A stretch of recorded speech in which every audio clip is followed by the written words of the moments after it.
Bienvenidos. En esta oportunidad vamos a tratar lo referente a la propiedad cambio de mezclado.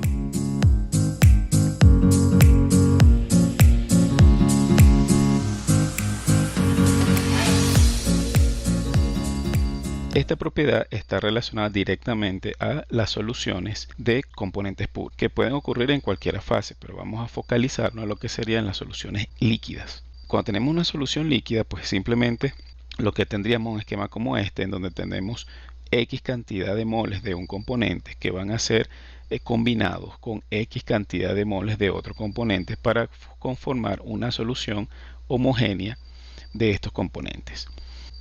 Es esta solución en la cual estamos interesados en conocer cuáles son sus propiedades termodinámicas, ya que se sabe que las propiedades o los valores de estas propiedades son inherentes a la complejidad que existe entre las interacciones moleculares cuando se compara con los componentes puros. Cuando estamos tratando con componentes puros, las interacciones moleculares son exactamente idénticas, pero sin embargo las propiedades de las mezclas dependen de la naturaleza y la cantidad de cada una de las especies que se encuentran en las soluciones, ¿sí? Y sus valores exactos no solo se verán afectados por el comportamiento de estas especies entre sí, sino también cómo interactúan entre unos y otros. Ahora, ¿bajo qué consideraciones vamos a hacer este análisis? Bueno, vamos a suponer primero o establecer que el mezclado es un proceso espontáneo, ¿okay? Y por otra parte vamos a restringir este proceso de mezcla cuando está a una presión constante y a una temperatura constante, ¿sí? Entonces tenemos dos escenarios. Un escenario en donde tenemos soluciones líquidas ideales, en donde se conoce que cuando tenemos una solución líquida ideal, entonces no existen efectos sinérgicos entre los componentes que se encuentran dentro de la mezcla. Es decir, que es como si cada componente actuara de forma independiente.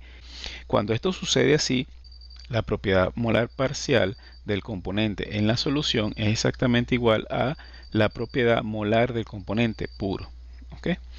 La diferencia entre estas dos es que la propiedad molar parcial representaría cuál es la contribución en la propiedad termodinámica de ese componente dentro de la solución, mientras que la propiedad del componente puro o la propiedad molar es simplemente representa la propiedad de ese componente en estado individual. Cuando nosotros aplicamos entonces el teorema de Euler, lo que nos están diciendo es que la propiedad de la mezcla va a ser simplemente la suma ponderada de cada uno de los componentes por la propiedad molar del componente puro a la presión y temperatura de la mezcla, ¿sí? Como ven, es una relación lineal, muy sencilla y directa. Ahora bien, cuando estamos tratando con soluciones líquidas no ideales, se evidencia en la práctica que las propiedades termodinámicas de estas soluciones presentan valores diferentes a la suma ponderada de las propiedades de sus componentes, ¿okay? ¿Qué significa esto? Significa que la propiedad de la mezcla, este término que está aquí sería la contribución de cada uno de los componentes multiplicado por su fracción, pero entonces va a haber una diferencia que es esta delta M. Esa diferencia entre la solución ideal y la solución real es lo que denominamos propiedad cambio de mezclado, ¿okay? ¿Y qué es lo que nos dice la propiedad cambio de mezclado? Bueno, la propiedad cambio de mezclado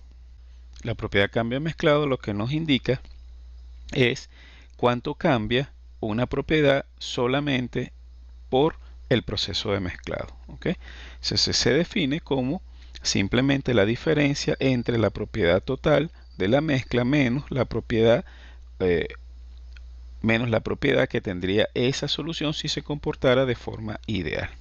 Lo que es importante destacar aquí es que la propiedad cambio de mezclado se considera como un proceso hipotético en el cual los componentes puros sufren un proceso de mezclado isotérmico e isobárico. Ahora bien, ¿cómo se determinan estas propiedades cambio de mezclado? Bueno, tenemos varios escenarios. Fíjense que lo importante es conocer la propiedad molar parcial. Entonces, estas propiedades, por ejemplo la entalpía y el volumen, si es posible, cuando la solución es binaria, es posible que encontremos gráficos experimentales, ¿sí? Que generalmente son como estos. Fíjense, aquí en el eje de las Y, por ejemplo, estamos leyendo lo que sería la entalpía de una solución acuosa de ácido sulfúrico, ¿sí? Entonces en el eje de la Y lo que tenemos es la entalpía en BTU por libra mol de solución. En el eje de la X, pues lo que tenemos es el porcentaje en masa o en peso del ácido sulfúrico. Y tenemos una serie de líneas, ¿ok? Recuérdense que el proceso de mezclado ocurre a presión constante y a temperatura constante. Entonces esto está a presión constante. Todo este gráfico está a presión constante. Pero cada una de estas líneas representa la temperatura a la cual se hizo el proceso de mezcla. Fíjense, ¿cómo se lee esto? Vamos a suponer que nosotros tenemos una composición al 65% en peso de ácido sulfúrico. Entonces, si nosotros queremos hacer la mezcla, por ejemplo, a 120 grados Fahrenheit, lo que queremos ascender hasta esta curva y leemos que la entalpía de la solución es muy cercana a menos 100 BTU por libra masa, ¿sí? Eso sería la solución real. Sin embargo, hay varias información que podemos sacar de aquí. Fíjense. Si la solución fuese ideal, entonces, ¿cómo podemos leer en este gráfico las propiedades molares de los componentes puros? De verdad que es bastante sencillo, porque fíjense, tenemos dos extremos. Si nos vamos hacia la derecha, podemos llegar hasta el 100% de ácido sulfúrico. Entonces, eso significa que tenemos muy poco de agua. Entonces, en el extremo, donde se corta el 100% de ácido sulfúrico, estamos leyendo, por ejemplo, la entalpía del ácido sulfúrico puro a la temperatura de trabajo, en este caso 120 grados Fahrenheit. En el otro extremo, si vamos hasta que la composición de ácido sulfúrico es prácticamente cero, entonces estaríamos leyendo la entalpía del agua pura. ¿Okay? Entonces, como la solución ideal es una función lineal, en donde estamos simplemente necesitando conocer las propiedades del componente puro y la composición, entonces si quisiéramos conocer cuál es la entalpía de la solución pura, pues simplemente ascendemos hasta esa línea recta que une los dos valores de los componentes puros y leemos que la entalpía de esa solución debería ser aproximadamente 40 BTU por libra mol.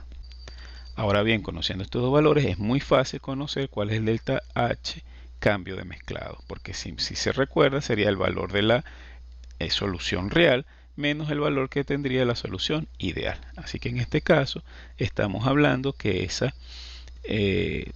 entalpía de cambio de mezclado es aproximadamente igual a unos menos 140 BTU por libra mol, por libra masa, perdón.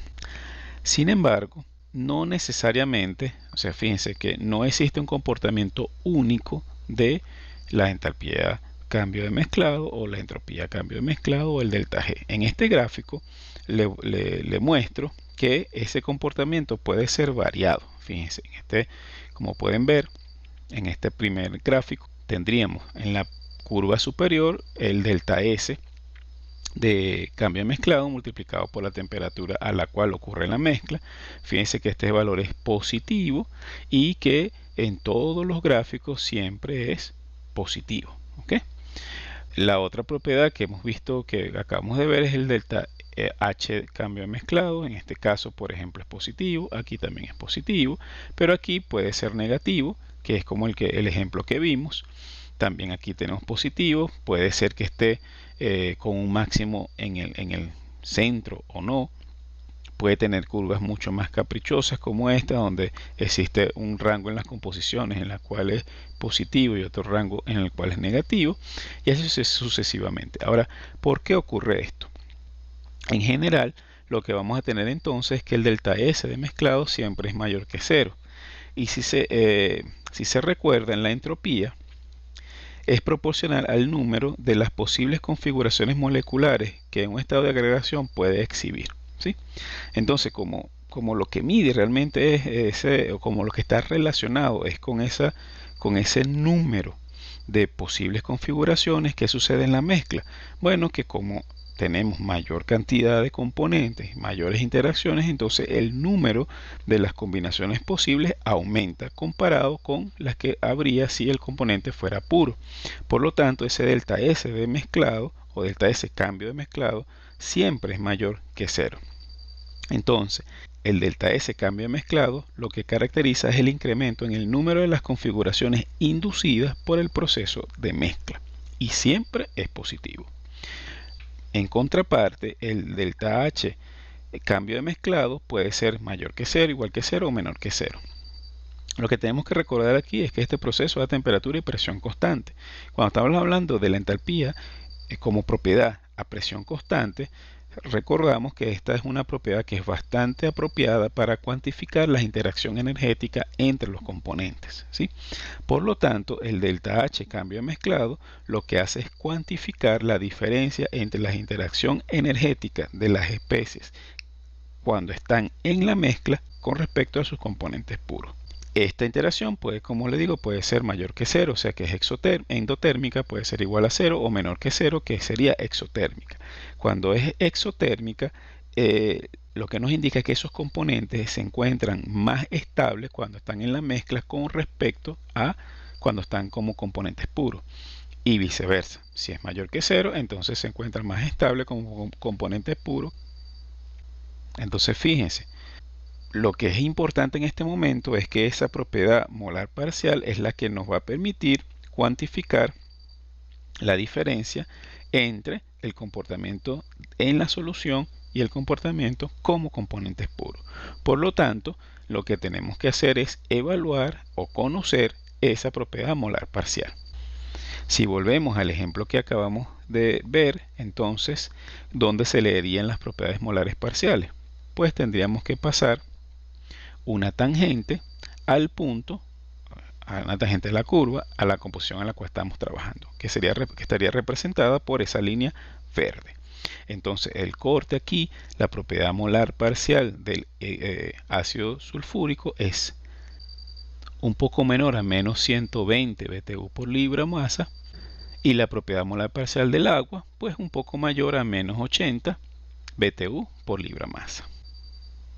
En resumen, ¿qué es lo que estamos diciendo de las propiedades cambio de mezclado? Bueno, primero, si la solución fuera ideal, las propiedades molares parciales de la energía interna, entalpía y volumen van a ser exactamente igual a las propiedades del componente puro. Por lo tanto, el delta U, H y V cambio de mezclado son iguales a 0. Con la entropía no es así. Con la entropía molar parcial va a ser igual a la entropía del componente puro menos R logaritmo de X. Por lo tanto, el delta S de mezclado de esa solución ideal va a ser igual a menos R, la sumatoria de X por logaritmo de XY. Esta propiedad es bien importante porque este delta S cambio de mezclado de la solución ideal es lo que se denomina soluciones regulares. Y eso es una referencia para las soluciones ideales.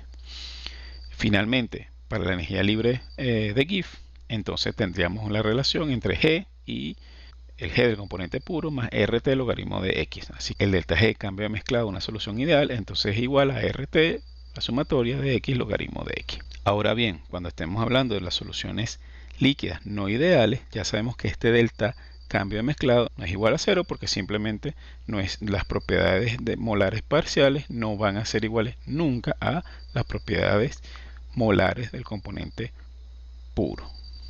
En ese caso, tendríamos que determinar esa propiedad para poder determinar el cambio de mezclado que nos interese. Vamos a ver esto con un ejemplo numérico. Supongamos que tenemos el siguiente problema, en donde tenemos un evaporador que va a estar alimentado por 10.000 libras por hora de una solución acuosa de hidróxido de sodio al 10%. Y esta solución lo que se quiere es concentrar hasta que alcance una concentración del 75%. Entonces, la solución de entrada se encuentra a 120 grados Fahrenheit. El evaporador opera a 14.7 pSI y a una temperatura de 212 grados Fahrenheit. De esa manera, la corriente de salida del vapor se encuentra saturado a esa condición de presión y temperatura, y por su parte lo que tenemos sería la corriente X, tenemos el 75% de hidróxido de sodio a esa presión y a esa temperatura. Con ese esquema, lo que nos preguntan es cuál sería la cantidad de BTU por hora que debe ser utilizado para proveer energía al evaporador y lograr la concentración que nosotros estamos interesados. Entonces, como datos nos permiten, nos facilitan este gráfico de entalpía, en donde en el eje de la Y tenemos la entalpía en BTU por libra de la solución, en el eje X tenemos fracción molar del hidróxido de sodio y tenemos diferentes isotermas para poder determinar la entalpía. También nos están diciendo que se suponga que la entalpía del vapor de la salida del evaporador tiene una entalpía de 1151 BTU por libra. Ahora bien, ¿cómo resolvemos esto? Bueno, primero lo más simple es realizar el balance de masa en hidróxido de sodio, porque el hidróxido de sodio se encuentra presente en la alimentación, es la corriente Z, y en la corriente X, que es la de salida. Una vez que hacemos este balance, pues recuerden que tenemos las composiciones del hidróxido de sodio en cada una de las salidas, tenemos la alimentación de Z, así que podríamos determinar cuál es el flujo de la corriente X. Y una vez que tenemos el flujo de la corriente X, es muy fácil estimar cuál es el flujo de la corriente Y. De esa manera, entonces ahora sí podemos realizar un balance energético, en donde tenemos simplemente calor de solución, y entonces ese calor va a ser igual delta H, y tenemos tanto las entalpías de salida como la cantidad de cada una de las corrientes, ¿sí? Numéricamente, ¿qué es lo que necesitamos? Bueno, fíjense.